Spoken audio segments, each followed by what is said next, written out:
Cognitive fusion and spinal cord injury. Your nervous system just exploded. Literally. A car crash, a fall, a gunshot wound, doesn't matter which.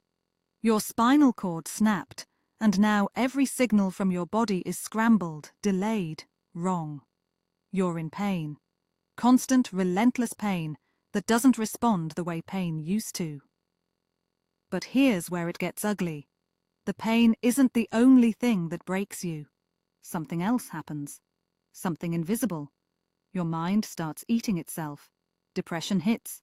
Anxiety spirals. And the weird part is, people who experience the exact same physical damage don't all end up in the same psychological place. Some bounce back, some don't. Scientists just figured out why, and it's not what you'd expect. For decades, we assumed it was simple arithmetic.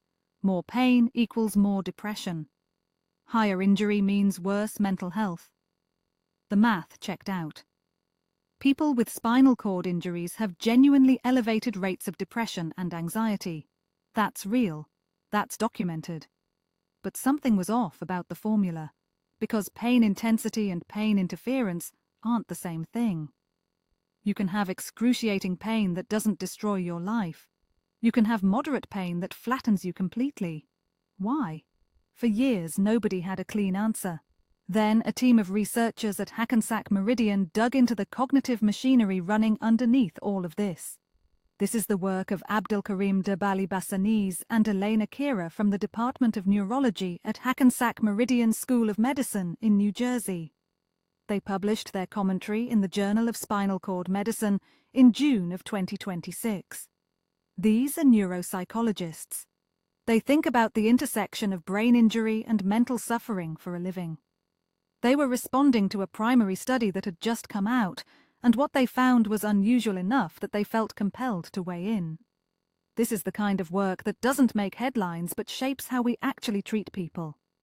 And what they discovered challenges something fundamental about how we think pain becomes mental illness. The core question the original research was investigating sounds simple but isn't. They recruited adults with spinal cord injuries. Real people dealing with real paralysis and real pain. Then they measured 3 things carefully. First, pain interference. How much did pain get in the way of daily life? Second, cognitive fusion. How trapped was someone's mind getting caught on painful thoughts? And third, the outcome, depression and anxiety symptoms. Think of it like this. Pain interference is the volume of the alarm. Cognitive fusion is whether you're stuck staring at the alarm clock instead of getting out of bed. The researchers asked, does what you do mentally with the pain matter more than the pain itself? They used validated psychological scales, clinical instruments. Nothing fancy, just rigorous measurement of what was actually happening in people's heads. What they found was striking. Pain interference did predict depression and anxiety. That's expected. The new part was this. That relationship got significantly weaker when you accounted for cognitive fusion. In other words, 2 people could have identical pain that interferes identically with their lives, but if one of them was cognitively fused, tangled up in thoughts like, my pain means I'm broken, or this will never get better, that person was substantially more depressed and anxious. The numbers showed a strong mediating effect. Cognitive fusion was sitting between pain and psychological collapse, pulling the strings. This wasn't a tiny effect.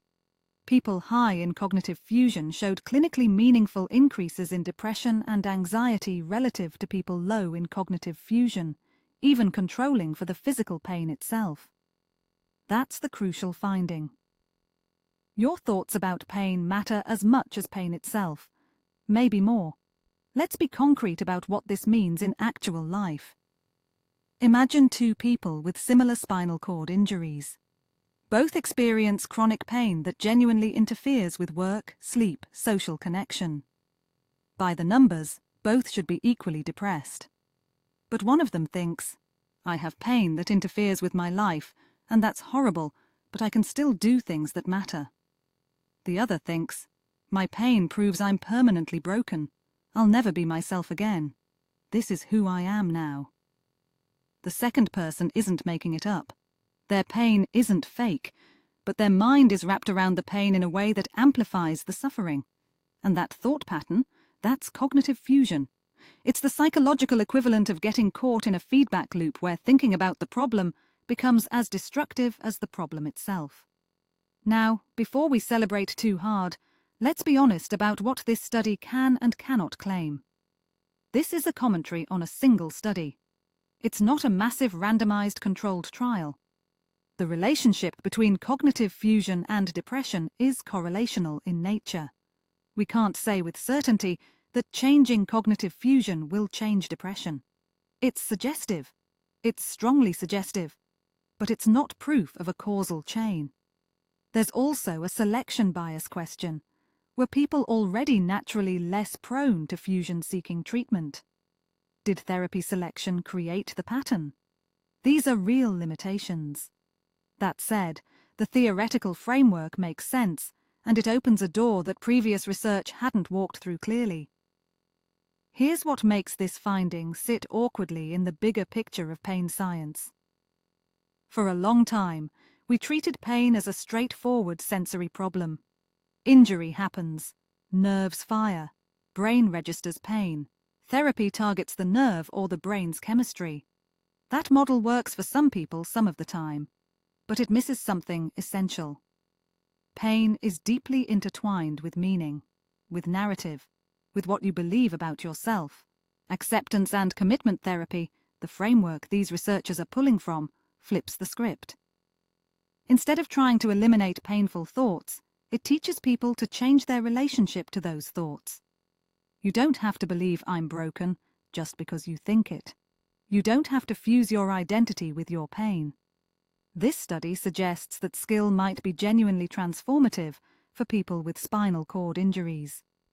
It suggests pain intensity and pain interference are different problems requiring different solutions.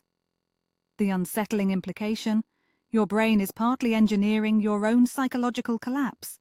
Not your spinal cord, not the initial injury, your brain. And if that sounds grim, consider the flip side. That means intervention is possible in places we didn't think to look. That means someone whose physical pain we can't eliminate might still be savable by changing how they think. That means there's a lever. Here's what stays with you. The same injury, the same pain, can lead to totally different lives depending on whether your mind gets tangled in it or learns to sit alongside it. Turns out, scientists have been busy, and they're not done yet.